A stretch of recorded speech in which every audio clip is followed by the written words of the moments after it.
मई 12, 2026 तमिलनाडु।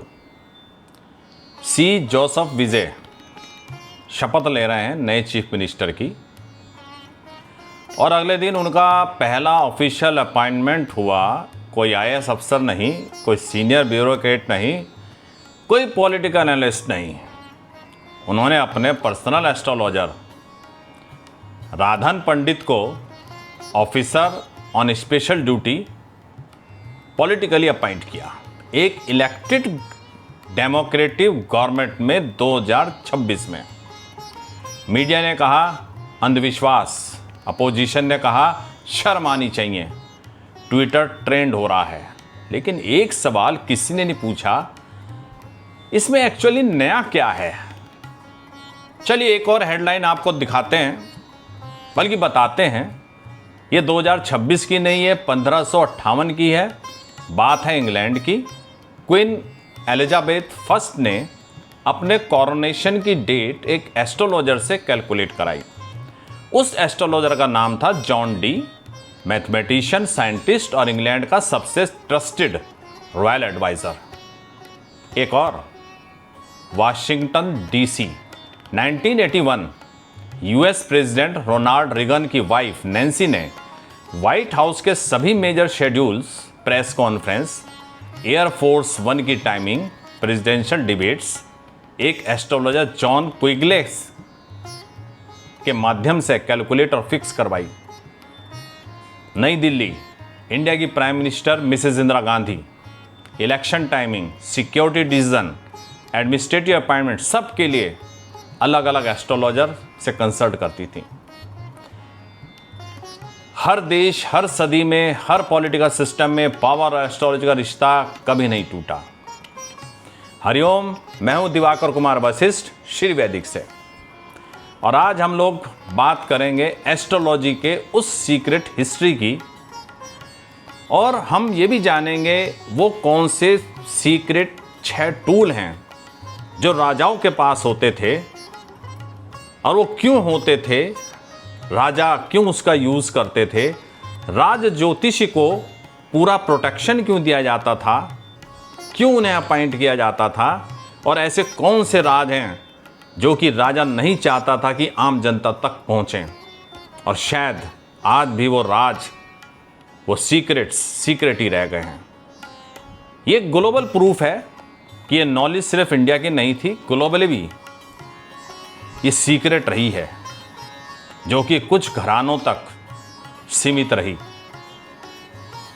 अगर आपने हमारे इस YouTube चैनल को सब्सक्राइब नहीं किया है तो मेरा निवेदन है कि अभी इसको सब्सक्राइब कर दीजिए, ताकि आपको इसी तरह की रुचिकर और ज्ञानवर्धक, रिसर्च से भरपूर ज्योतिषीय बातें जानने को मिलती रहें। मेरे 38 साल के कैरियर में मैंने मैग्नेटिक ज्योतिष का पहला एक्सपीरियंस या पावर मेरे बचपन का है। एक पंडित जी आते थे, कभी कभी आते थे वो, और जब मोहल्ले में आते थे तो उनके पास 2 चीज़ें मैं देखता था। एक होता था पंचांग, जिसको मैं पहचानता था कि पंचांग है।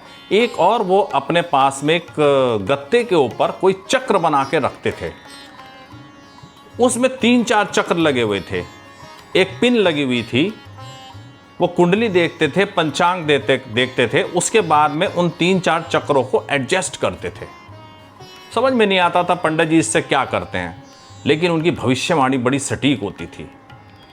बाद में जब मैंने विधिवत रूप से सन 2000 के आसपास, 2003 में मैंने एस्ट्रोलॉजी को और डीपली रिसर्च के साथ पढ़ना शुरू किया, लगभग आज से 26 साल पहले, तो मुझे समझ में आया उन पंडित जी के पास में उन 6 चक्रों में से, जिनकी अभी हम बात कर रहे हैं, गुप्त एक चक्र था और उसका नाम था सर्वोभद्र चक्र। आपने उसका नाम सुना अवश्य होगा। अब इन टूलों को समझने के लिए, इनकी सीक्रेट जानने के लिए सबसे पहले हमें जानना होगा ज्योतिष की कौन सी 3 ब्रांच होती हैं।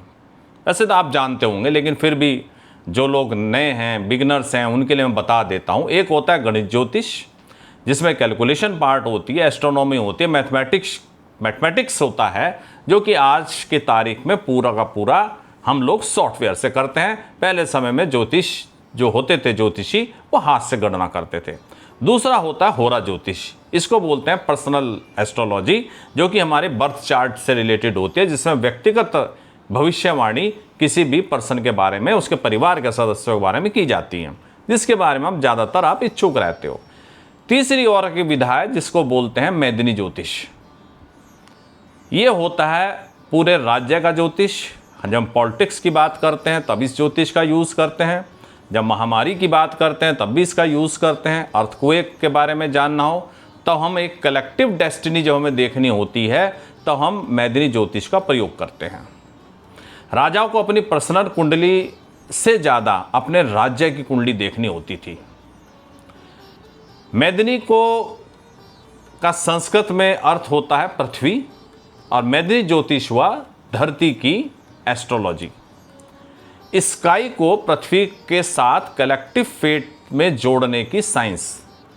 पर्सनल ज्योतिष में हम पूछते हैं हमारी नौकरी कब लगेगी, शादी कब होगी, पैसा कब मिलेगा, हमें बच्चों से इज्जत मिलेगी नहीं मिलेगी, समाज में हमारा सम्मान होगा नहीं होगा।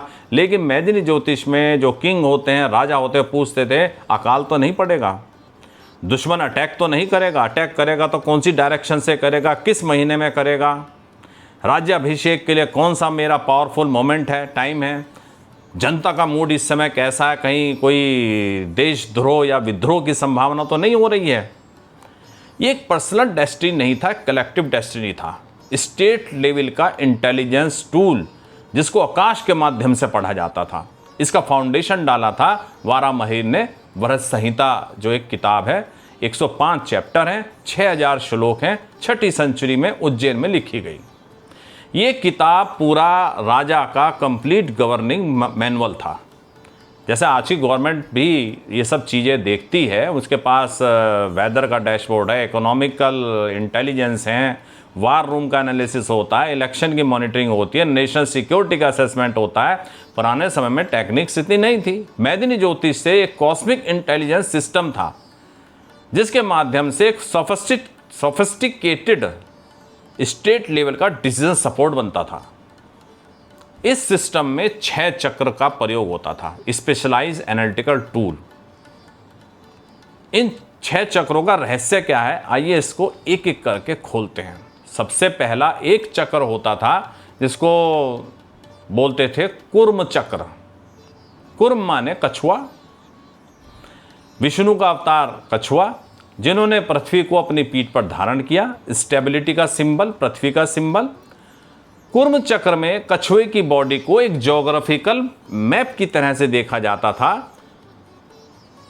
8 दिशाएं, बॉडी के पार्ट मैप होते थे, रीजन होते थे, टेरिटरीज होते थे।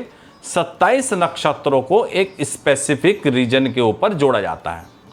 लॉजिक यह है कि जब कोई मैलेफिक प्लेनेट जैसे कि सैटर्न हो गए, मार्स हो गए, राहु हो गए, केतु हो गए, जब किसी स्पेसिफिक नक्षत्र पर ट्रांजिट करेंगे तो जो भी पार्ट कूर्म चक्र में प्रभावित होगा, किसी प्रकार का संकट आएगा, फिर उसको पहचानना होता था। वो नेचुरल कैलेमिटी होगी, पॉलिटिकल अनरेस्ट होगा, कोई बीमारी फैलेगी, या पब्लिक में कोई फियर होगा।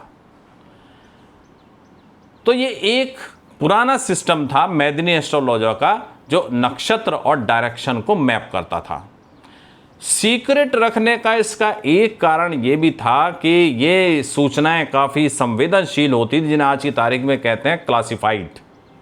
अगर ये पता लग जाए कि इस राज्य का ये वाला क्षेत्र जो है वो पॉलिटिकली अनस्टेबल है, वहाँ की जनता में विद्रोह की भावना हो रही है, तो पड़ोसी राजा उस क्षेत्र पर आक्रमण करके उस पर कब्जा कर। दूसरा चक्र होता था सिंहासन चक्र। इसका प्रयोग ज़्यादातर राजा अपनी गद्दी के लिए देखते थे। उनकी सत्ता कितने समय तक टिकेगी, पब्लिक में उनकी इमेज कैसी रहेगी, और पावर का ट्रांसफ़र का टाइम क्या होगा। चाहे पिता से बेटे को ट्रांसफ़र होनी हो, उसका टाइम कैसे हो लगेगा। अगर इसमें सीक्रेट क्या होता है, इसमें पता लग जाता है कि राजा की कमजोरी क्या है। अगर राजा की कमजोरी पता लग जाएगी तो विद्रोह की संभावना है, या उनका जो सक्सेशन का जो एक उन्होंने सेटअप बनाया हुआ उसमें क्राइसिस आ सकती है, दुश्मन अटैक कर सकता है। ये बड़ा सेंसिटिव चक्र माना जाता था, खास करके राज परिवार के लिए। इस चक्र का जो कैलकुलेशन होता था वो भी बड़ा सीक्रेट रखा जाता था। इसके जो अंग होते थे उन्हें बोलते थे स्नान, वस्त्र, अभिषेक, सिंहासन और राज्य। ये बड़ा इंपॉर्टेंट था। ये कंसेप्ट इंडिया में ही नहीं था, ये बाहर इंग्लैंड में भी था। और 1558 में जॉन डी ने महारानी का अभिषेक के समय इसका प्रयोग किया था। जॉन डी जो कि एस्ट्रोलॉजर थे, इंग्लैंड के सबसे रेस्पेक्टेड इंटेलेक्चुअल थे, उन्होंने कैलकुलेशन की, चार्ट की और उन्होंने एलिजाबेथ फर्स्ट को 45 ईयर तक राज करने के योग्य एक तमिलनाडु के मुख्यमंत्री ने एक राज ज्योतिष को बनाया है। क्या सिंहासन चक्र में कुछ ऐसी बात देखी गई? हम नहीं जानते, लेकिन एलिजाबेथ फर्स्ट ने भी यही किया था 466 साल पहले। अगर कोई पब्लिकली ये प्रिडिक्ट कर दे कि सीएम का सिंहासन चक्र में एफ्लिक्शन है, इस समय पावर चली जाएगी, तो ये पॉलिटिकल बम बन जाता है, अपोजिशन के लिए एक वेपन, जनता के लिए थोड़ा कंफ्यूजन। इसलिए सिंहासन चक्र की रीडिंग हमेशा से प्राइवेट और सीक्रेट रही है, इसको जानने वाले भी बहुत कम मिलेंगे। एक तीसरा चक्र आता है सर्वभद्र चक्र, जिसके बारे में मैंने आपको पहले बताया था। इसमें मैंने कुछ स्टडी स्वयं भी करी है और यूज़ करने की कोशिश कर रहा हूं स्टॉक मार्केट के ऊपर। सर्वभद्र चक्र सभी दिशाओं से शुभ है। हर एंगल का एनालिसिस होता है, 9 बाई 9 का ग्रिड होता है, 81 इसमें स्क्वायर होते हैं।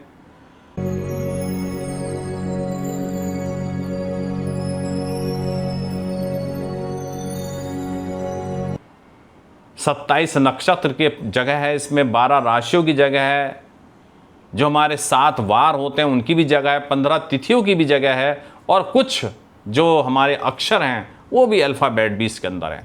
एक स्ट्रक्चर्ड मैट्रिक्स है ये। इसका कोर कॉन्सेप्ट है वेद। वेद माने ऑब्स्ट्रक्शन। वेद माने जैसे बोलते हैं ना, भाले से वेद कर दिया, छेद कर दिया। लाइन ऑफ इन्फ्लुएंस ये हमें ड्रॉ करनी होती है 2 पॉइंट के बीच में, जहां पे एफ्लिक्शन होता है। नक्षत्र पर होगा तो उससे लिंक रीजन या इवेंट पे हमारा असर होगा। राशि पर होगा तो उस राशि से जुड़े हुए लोग, उस राशि से जुड़े हुए राज्य, उस राशि से जुड़े हुए देश, व्यक्ति। तिथि होगा तो अगर सेरेमनीज उससे रिलेटेड हैं तो उन पर असर आएगा। अक्षर है तो उस अक्षर से जुड़ा हुआ कोई देश, लीडर, उस पर असर आएगा। सर्वभद्र का जो सबसे ज़्यादा यूज़ इंडियन एस्ट्रोलॉजिकल में सिस्टम में हुआ है या आजकल कोशिश हो रही है, वो हो रही है मार्केट मूवमेंट के ऊपर। गोल्ड सिल्वर के प्राइसेस, कमोडिटी का trend, agriculture prices, mass psychology, public fear, confidence, election का mood, epidemic pattern, diplomatic event. इस समय इसके ऊपर रिसर्च चल रही है, लोग इस पे काम कर रहे हैं और कुछ रिजल्ट भी आ रहे हैं, कुछ डाटा भी इकट्ठा हो रहा है। चौथे चक्र की बात करते हैं, वो है संघट चक्र।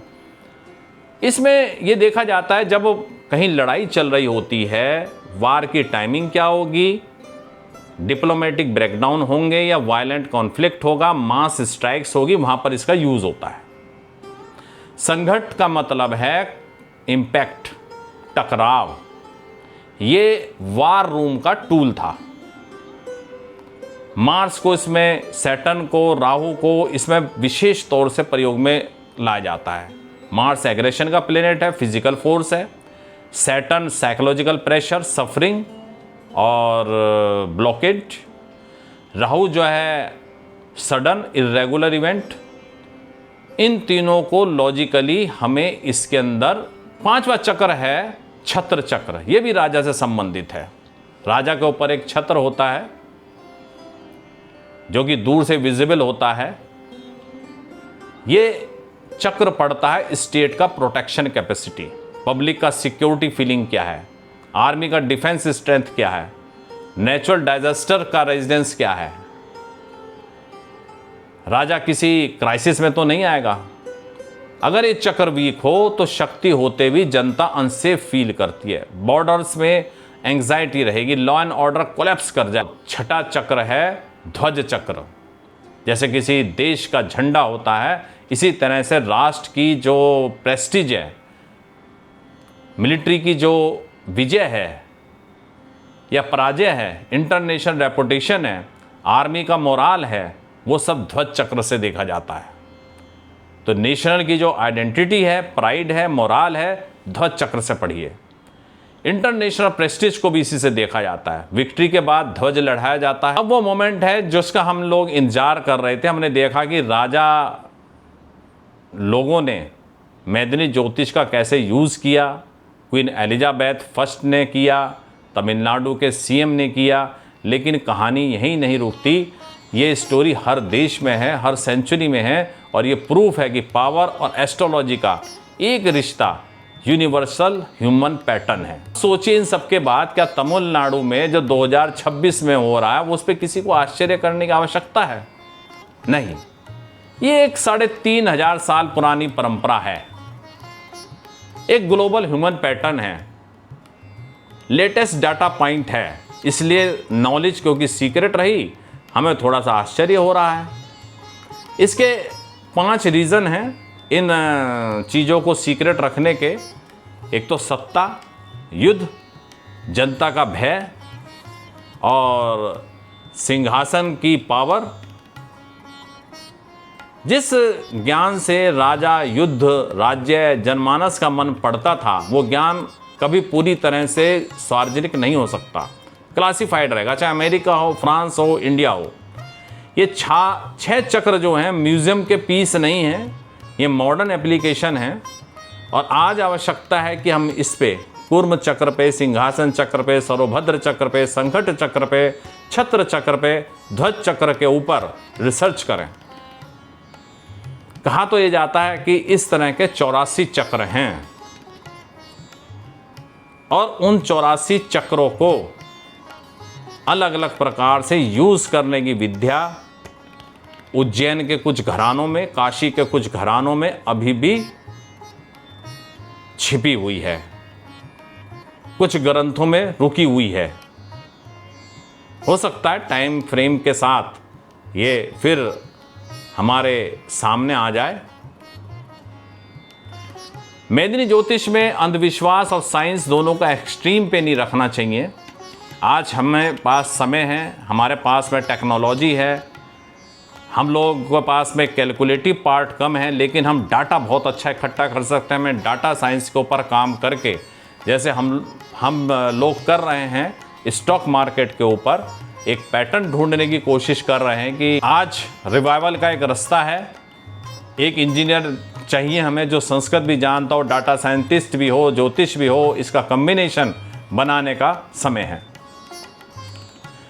तो रेगन हो, एलिजाबेथ हो, इंदिरा गांधी हो या विजय हो, हर पावर ने किसी ना किसी फॉर्म में एस्ट्रोलॉजी के टूल को यूज़ किया है, सीक्रेटली, प्राइवेट में, लेकिन लगातार। राजाओं ने ज्योतिष को छुपाया इसलिए नहीं कि वो कमज़ोर था, बल्कि इसलिए कि उसको बहुत, ये ज्योतिष पावरफुल था, और वो नहीं चाहता था कि ये पावर, ये रिसर्च, ये ट्रांसपेरेंसी और एथिक्स आम जनता के हाथ में चली जाए। ये वीडियो आपको कैसा लगा? अच्छा लगा हो तो लाइक कीजिए, शेयर कीजिए, सब्सक्राइब कीजिए, और अगले वीडियो तक के लिए हरिओम।